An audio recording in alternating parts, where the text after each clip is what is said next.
Okay, I'm back. And it's now actually going through, you can see that, through the engine shroud. Pretty slick again out that one. Make sure you wrap it round to about one of these little markers and slip it back on with some slack. Just turn it until it clicks into a little spring in there. You'll feel it when it goes in. Pull it, when it goes back you have this little bit of slack. What these gaps are for, is that as you pull it, that tension is the spring.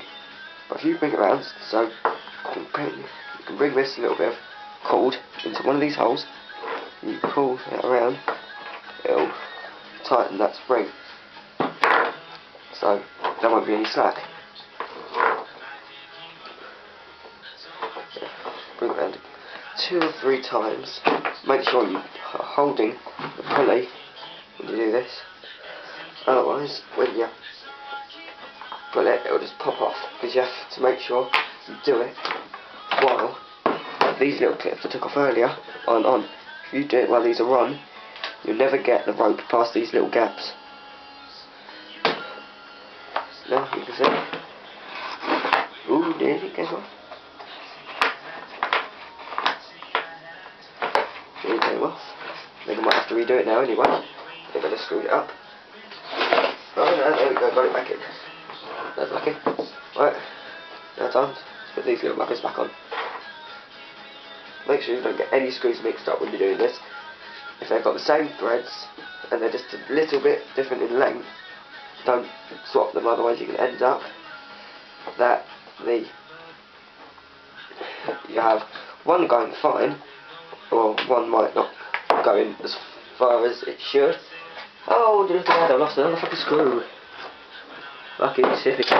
Back off.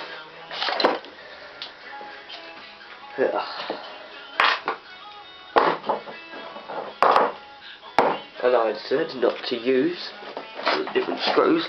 Well, I've probably got some lying around somewhere. So I'll just use one of those. So this should fit. It's on a homelight strimmer, but it'll do. I don't need the homelight tool. Oh, what do you I don't have that either. That's actually use a screwdriver a bit. Don't like using these, they're shit. That's what you get when you argos it.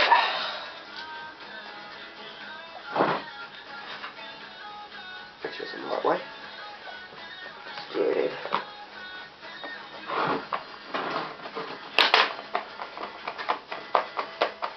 You know, it's got little guides on them so that they'll never move out of the position that you put them in.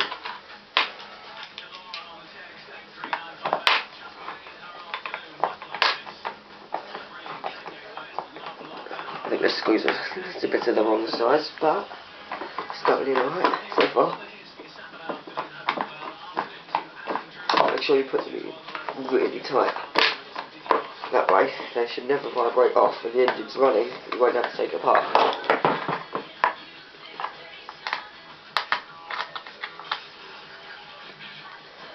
This engine, I'll show you where else I've done to it in a minute. I spent probably the best part of 3 or 4 weeks getting it to run by swapping carburetors. Well, I've only got 2 carburetors to swap between them, but that's working good now. Got 2 carburetors between them, and none of them work. But this one I've just found the original screws, so I'll put it back on. I haven't managed to test it yet. I might do that in this video. First thing to do, reassemble. Remove any crap out of the way. Bring the engine over and remove the spanners from the motor. Engine actually, when I got it, the only thing that was wrong with it had been sitting in my neighbour's garden for the best part of 2 or 3 years, and the fuel lines here have completely split. Ooh, no wonder why it was leaking fuel everywhere.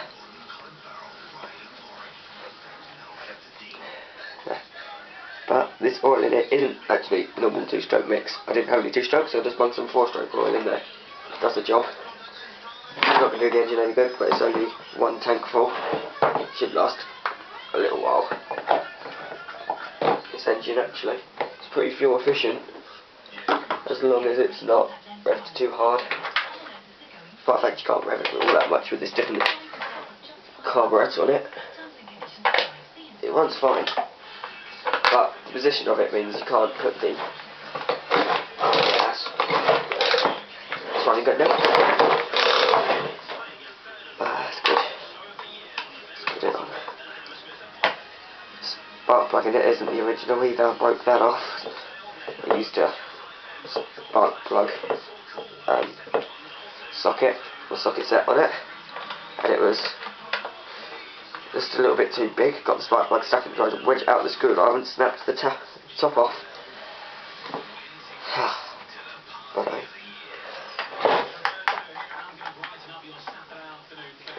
get all these tight as well. Yeah, you don't want anything vibrating off while it's running.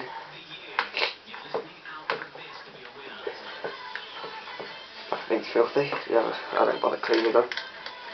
Clean them, they just get dirty again. And the time I ever do clean them is when it's getting to the point that it could actually damage it. When I first got it, I've been sitting in the garden so long that the fuel that was still in the crankcase had got all green and there was still some oil in it that made it turn black. And it was there for, I must have got through half a litre of petrol just putting it in, draining it out, putting it in, draining it out. And that all went into my briggs, came off my tractor. Don't have that anymore. Well, I do, but in pieces. Bastard.